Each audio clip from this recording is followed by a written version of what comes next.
প্রিয় শিক্ষার্থী, সকলকে ধন্যবাদ জানিয়ে শুরু করছি আজকের ভিডিও। আজকের ভিডিওতে আমরা কমপ্লেক্স টু সিম্পল, আমরা কি করে কমপ্লেক্স সেন্টেন্সকে সিম্পল তৈরি করতে পারি। অর্থাৎ কমপ্লেক্স থাকবে, আমরা সেন্টেন্সকে সিম্পল তৈরি করবো। রুল 2, এখানে সো দ্যাট যুক্ত যদি আমাদের সেন্টেন্স থাকে তাহলে কি করে সেটিকে আমরা সিম্পল সেন্টেন্স তৈরি করতে পারি।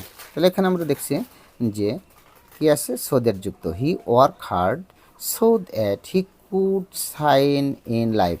এখানে আমরা দেখতে পাচ্ছি যে এখানে আছে সো দ্যাট যুক্ত, কি যুক্ত, সো দ্যাট। এখন সো দ্যাট যুক্ত যদি থাকে তাহলে আমরা সো দ্যাটের আগের অংশ লিখব। সো দ্যাটের আগের অংশ আছে হি ওয়ার্ক হার্ড, অতএব আমরা লিখলাম হি ওয়ার্ক হার্ড। সো দ্যাটের আগে যে অংশটুকু ছিল সেই অংশটুকু আগে লিখলাম। এবার সো দ্যাটের পরিবর্তে আমরা এখানে টু ব্যবহার করলাম। সো দ্যাটের পরিবর্তে কি, টু। সো দ্যাটের পরিবর্তে টু, এবং সো দ্যাট থেকে এবারে ক্যান কুড পর্যন্ত বাদ দিলাম। সো দ্যাট থেকে আমরা কি করলাম, সো দ্যাট থেকে আমরা ক্যান কুড পর্যন্ত, এখানে ক্যান থাকলে বা তো কুড, প্রেজেন্ট থাকলে ক্যান থাকতো, এখানে পাস্ট টেন্স আছে তাই এখানে কুড আছে। অর্থাৎ সো দ্যাট থেকে আমরা ক্যান কুড পর্যন্ত বাদ দেব। দেওয়ার পরে এবার ভার থেকে শেষ পর্যন্ত লিখব। ভার আছে কি, এখানে সাইন ইন লাইফ। অতএব আমাদের যে সিম্পল সেন্টেন্সটি তৈরি হলো সেটি হলো he work hard to shine in life.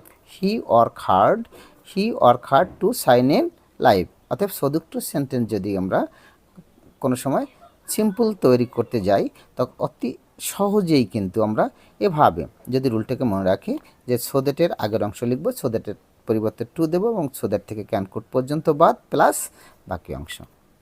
এইবারে আমরা দেখব যে আরেকটি রুল, যে রুল 3, সো ডট দ্যাট। অর্থাৎ সো দ্যাট যদি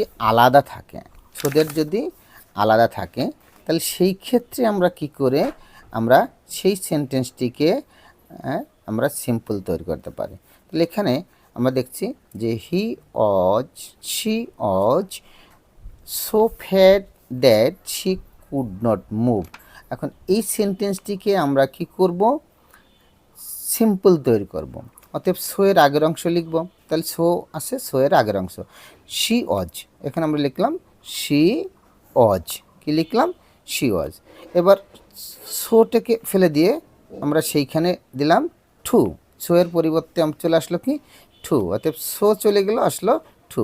এবার সো এর পরে যে অ্যাডজেক্টিভটা ছিল সেই অ্যাডজেক্টিভটা লিখলাম, কি লিখলাম, ফ্যাট। পরে কি লিখলাম, ফ্যাট। এবার দ্যাটটা কি বাদ দিয়ে আমরা দ্যাটের স্থানে কি দিলাম, টু। অর্থাৎ দ্যাটের স্থানে কি দিলাম, টু। দ্যাট থেকে ক্যান নট কুড নট পর্যন্ত বাদ। অর্থাৎ দ্যাট থেকে ক্যান নট, অর্থাৎ এখানে আছে দ্যাট শি কুড নট, অর্থাৎ এই পর্যন্ত বাদ দিয়ে আমরা ভার্ব থেকে শেষ পর্যন্ত লিখলাম। এখানে ভার্ব আছে মুভ, কি আছে, মুভ, আমরা এখানে লিখলাম মুভ। অতএব আমাদের সেন্টেন্সটি সিম্পল হয়ে গেল।